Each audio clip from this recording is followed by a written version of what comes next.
So basically animal flow, the easiest way to describe it is it's a body weight movement discipline where you're essentially working with just your body and the flow. So the idea is to kind of get on all fours, and since we are bipedal animals where we walk on 2 feet, there are a lot of advantages to just getting down on all fours.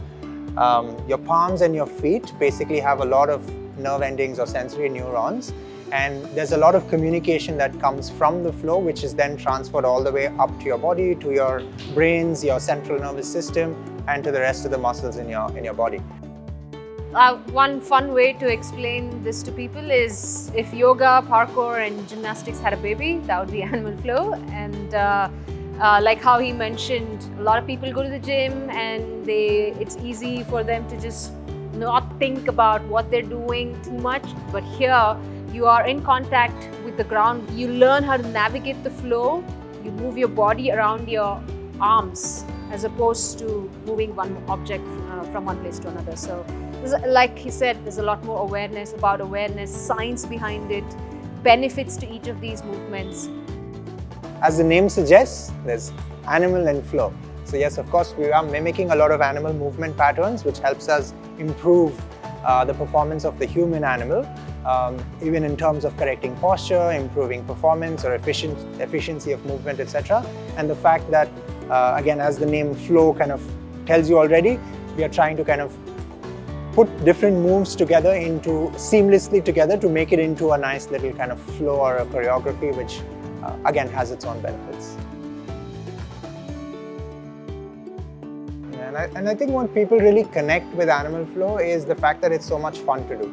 Yeah, everybody can do it. Yeah, and even though there's so much science and there's so many benefits, I think people really like it because it's almost like a dance or a choreography, and without really realizing you're doing so much good to the body, you're just having fun and at the same time, reaping the benefits of it. So I think that's what people really connect with, the community aspect as well.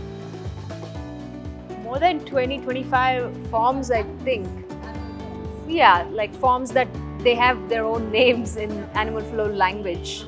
For example, beast, or like a crocodile, or a bear, or a crab. Humans have been mimicking animals from thousands of years. It's just that what he's done or what he's tried to do is kind of build a structure to it in a way that even a really beginner or maybe even a 90-year-old can still kind of practice some of those moves and get some benefits. It's just easier to teach with these 6 components, and obviously starting with wrist mobilizations. Like he mentioned, or we were talking about how we are in contact with the ground the entire time. Even when we start working out, nobody really warms up wrists, right?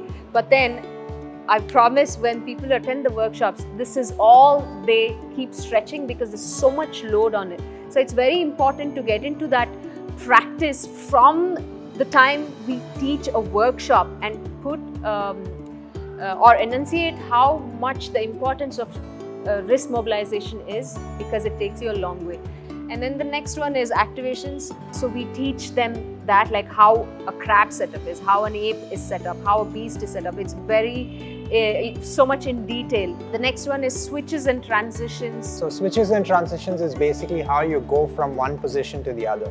So if my beast and my crab, for example, are my base positions, how do I go from beast to crab and how do I go from crab to beast? So activations, which Swetha spoke about, again, is something that you have to do before you can get into switches and transitions, because activations could be things like lifting one arm off or lifting 2 limbs off. So, which what we call as contralateral limb lifts. Like as long as you are good with your pace and know how to do all of these things, then you're good. It also really helps you with correcting your posture.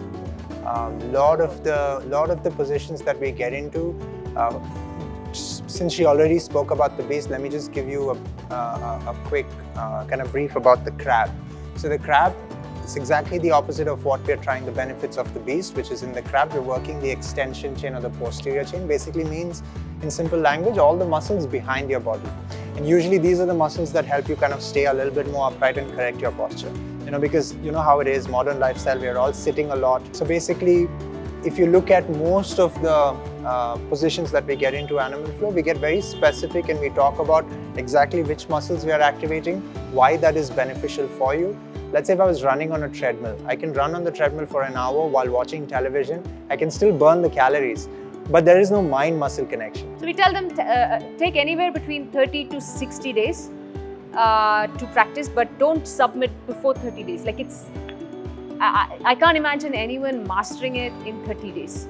Like if somebody could get really good in, let's say 3 months, somebody maybe could take a year. It really depends on what they are. And I think the journey doesn't stop, because if we look back at our videos when we started, like it's cringe-worthy. Like I don't want to look at my videos because, yeah. So, and it's constant. Like, you know, looking at my videos, even just like 3 months back, I can see like there's a world of difference. So I feel like, you know, it's ever evolving. You keep getting better. I can't imagine anyone mastering it in 30 days, because we're still working. And even Mike says I'm still a work in progress.